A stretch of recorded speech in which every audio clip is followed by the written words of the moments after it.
Zdravím všetkých. Dnes sa ponoríme do sveta poistenia aut. Viete, je to taká džungla rôznych ponúk a pojmov. Takže poďme si v tom spraviť jasno. Zistíme, čo je naozaj dôležité, čo je len také nice to have a ako si vybrať to najlepšie pre seba bez zbytočnej bolesti hlavy. Ešte predtým, ako na to vletíme, malá prosba. Ak sa vám naša práca páči, hoďte nám odber a palec hore. Strašne nám to pomôže. Vopred ďakujeme. No a teraz poďme na vec. Dobre, tu je náš plán na dnes. Prejdeme si 5 hlavných bodov. Čo je povinná ochrana? Aké sú rizika, ak ju nemáte?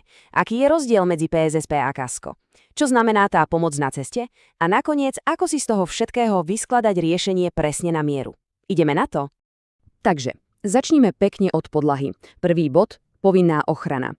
Toto je ten absolútny základ, bez ktorého by auto ani nemalo výjsť na cestu. Hovoríme samozrejme o povinnom zmluvnom poistení, alebo ako ho všetci poznáme, PZP. Čo to ale v praxi znamená? No, predstavte si to takto. PZP nie je poistka pre vás, ale pre tých ostatných na ceste. Je to taký váš finančný štít. Ak, nedaj Bože, spôsobíte nehodu, tak poisťovňa z vášho PZP zaplatí opravu toho druhého auta alebo uhradí liečenie, ak sa niekto zraní. V podstate vás chráni pred tým, aby ste museli platiť obrovské, niekedy až likvidačné sumy z vlastného vrecka. Dobre, a teraz tá menej príjemná, ale o to dôležitejšia časť. Čo sa stane, ak tento finančný štít jednoducho nemáte? Pozrime sa na tie reálne tvrdé čísla a následky. Takže, otázka znie. Čo vlastne riskujete, keď jazdíte bez PZP?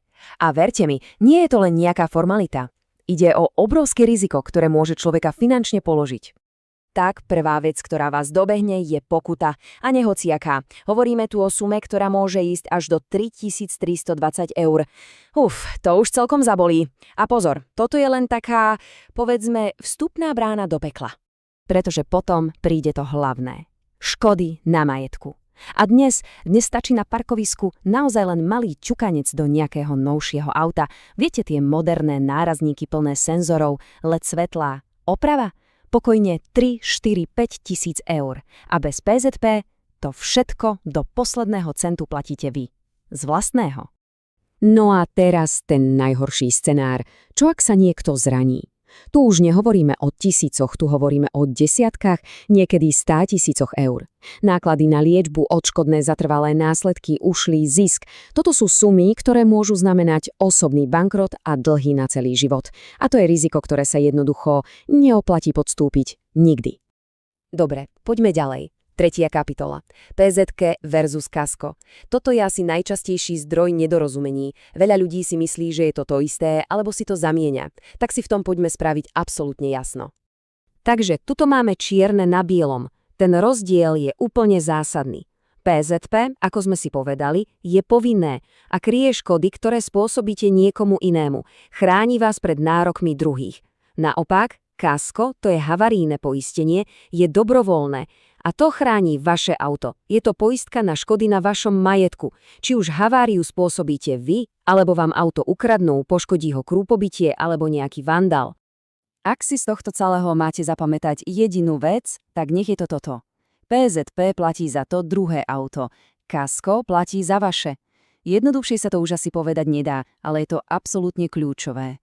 Poistenie dnes už ale nie je len o papieroch a preplácaní faktúr po nehode. Je to aj o reálnej pomoci v momente, keď sa niečo stane. A presne o tom sú asistenčné služby. Predstavte si tú situáciu, niekde v noci, v daždi, vám zdochne auto. Čo teraz? No presne vtedy prichádzajú na scénu asistenčné služby. Sú to takí vaši hrdinovia na telefóne. Zabezpečia odťahovku alebo pošlu mechanika, ktorý to skúsi opraviť priamo tam. Alebo ak máte nehodu, pomôžu vám a dokonca vám dajú náhradné auto, aby ste mohli pokračovať v ceste. Je to proste obrovský rozdiel, či v tej krízovej situácii ste na to sami, alebo máte za sebou niekoho, kto to vyrieši. Dobre, takže už máme prehľad o tom, čo je čo. PZP, kasko, asistenčné služby. Ale ako z toho všetkého poskladať ten správny balík? Ako si vybrať? No, nemusí to byť žiadna veda. A tu je jedna extrémne dôležitá rada. Neskočte hneď po tej najlacnejšej ponuke. To správne poistenie nie je to s najnižšou cenovkou. Je to to, ktoré vás reálne ochráni, keď sa niečo stane. To, ktoré má dostatočne vysoké limity a kryje rizika, ktoré sa vás naozaj týkajú. A ako sa k takému poisteniu dostať? Vlastne je to celkom jednoduché. Stačí sa obrátiť na niekoho, kto sa v tom vyzná. My vám napríklad vieme pripraviť porovnanie ponúk z viacerých poisťovní pekne na mieru. A vy si už len vyberiete to, čo vám najviac sedí. Žiadne zložité študovanie podmienok, len jasná a prehľadná ponuka. Ak by ste chceli takúto nezáväznú ponuku pripraviť, sme tu pre vás. Všetky kontakty na nás, či už web, telefón alebo mail, nájdete priamo pod týmto textom. Stačí sa ozvať a radi sa na to pozrieme. A zakončíme to jednou veľkou pravdou, ktorá hovorí za všetko. Najdrahšie poistenie je naozaj to, ktoré chýba v momente, keď ho najviac potrebujete. Dúfam, že sme si v tom dnes urobili trochu jasnejšie. Jazdite opatrne a hlavne s dobrým pocitom, že ste chránení. Majte sa.